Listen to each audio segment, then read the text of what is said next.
Hello guys, good to see you again. A couple of days passed by, a lot of thoughts intermittently coming in and out. Just like to share with you guys. You would think that this is almost like desultory train of thoughts, brainstorming, things like that, but it's not really the case. It is desultory, but it's really your thoughts. It's just your mind's consistently working like an engine, never stop. The only thing that when it stops is when you kick the bucket. So anyway, start with it's just goddamn hot, like steamy hot, like humid hot today. New York City is just so unbearable. Like I was working in the city all day today, and just it was like 95-degree Fahrenheit already, but the train station platform is just like a oven. Just you literally feel like you're being baked in there, and then your body sweat is just simmering out of yourself like non-stop, and then it was just unbearable. See, I'm not really like a summer person. For me, it's just the sweating is hell. I mean, considering my own natural body constitutions just naturally will get hot, and not to mention even if I'd gone through those episodes that I had mentioned before, it was just so like I'm okay with cold. I mean, as long as cold, New York City could be really cold in the winter times, but as long as it's cold there, you can add on layer after layers, and depending on how your body temperature, how it fares out. But summer, no matter how much, you can just take off as long as so much clothes that you can take off, but that's that's just so much you can take off. You cannot peel off your skin, then you're still getting hotter. And that recently just I mean, I no longer have long hair. When I was in high school and college, and in my formative 20s, I used to have really long hairs, but can't live with long hair anymore. So that's that. So I would rather live in somewhere like Alaska or something. But some people can stand cold temperatures, but I just can't stand hot temperatures, especially humid. So, like any part of southern China, it's definitely not a place for me. Not even Shanghai. I mean, I went back to Shanghai a couple times. Shanghai was just more humid than New York and hotter than New York, especially in the city. I mean, city already there's so much shit going on that gives off heat, the AC, the automobiles and whatnot, and crowd people. People gives off heat too. Especially you see like in New York City or Shanghai, there's just millions of people like you crowding the subway, crowding the streets, and just it's unbearable. Some people would be okay with it, but not for me. It's to me it's like pollution. So good thing for me is that I live in a fairly large apartment by myself, so that's a good thing. And the thing about Shanghai, also about New York City, is that people, any other large major city, is that people cram into small space. And to me, that's just unbearable. So it's better for me here in the United States. It's you get much space, so you get air to breathe. It gives off heat. Imagine 4 people or even 10 people cram into a little tiny space, say like in Hong Kong even, or any other major city. You just feel like you want to explode. So people have no good temper, and naturally, it's just understandable. So that's just some of my observation for about how you conduct your lifestyle. So what it was is that I constantly tell myself to relax, calm down, calm as a Hindu cow. Just screen off all the negative elements, the pollution, the noise, people, stench, sweat, and just tell yourself to calm. Be as calm as much as possible. And this is the only way that you can get by through the day, because there's so much stress. And once you're stressed out, your brain's just not functioning right, and all the heat that gives you a headache, especially you don't get good sleep, and going through the day with all the stress at work. For me, it's okay because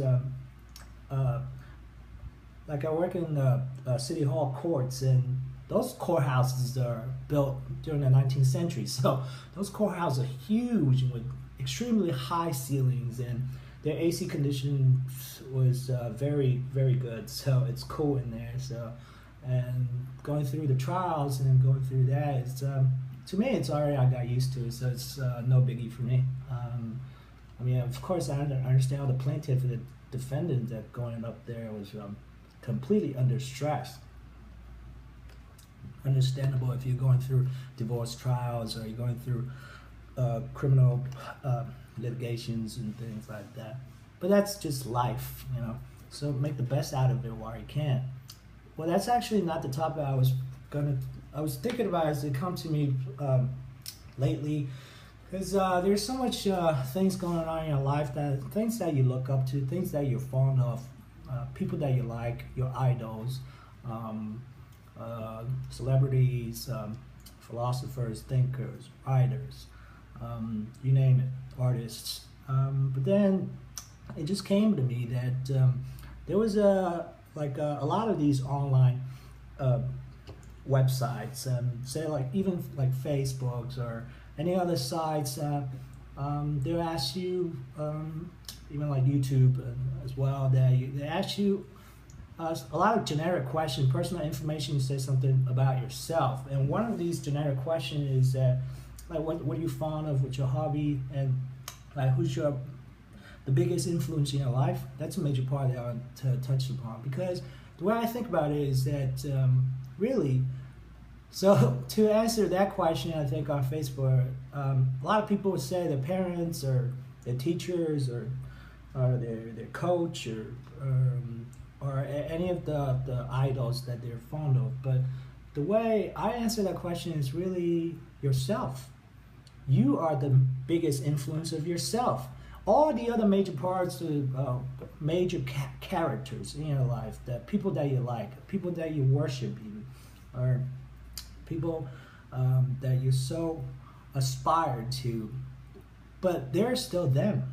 There could be a major influence to you, but ultimately you're the one that solely conduct your own life, and there are many elements out of them that you're fond of and you wish to learn from them. So I'm just thinking, really, the ultimate person that influenced you the most is yourself. And of course, I'll say that a lot of ancient Chinese poets were my major influence, but they're just someone I'm really fond of, because we have similar dispositions, temperaments, fond of similar hobbies or artistic genres and things like that.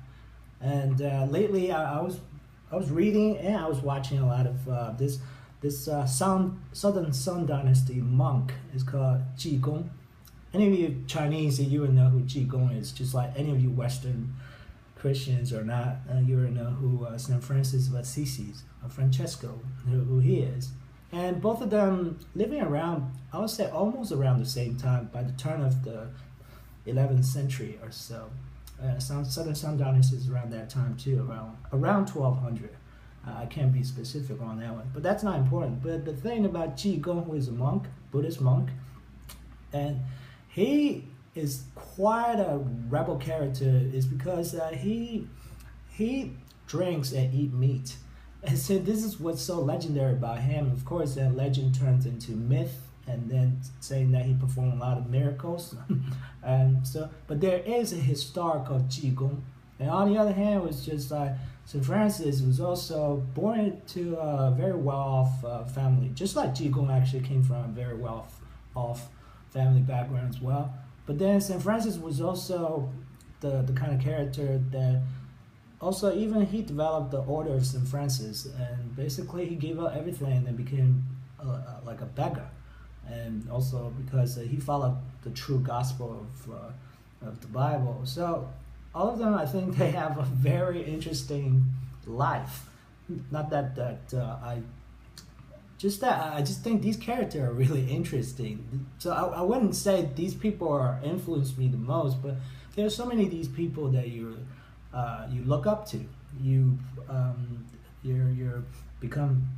develop like a penchant of certain behaviors and things like that. So, but the bottom line is, you are your own idol, and so really worship yourself. It's really where it is. Damn, it's getting so freaking hot. I gotta run. All right, talk to you later.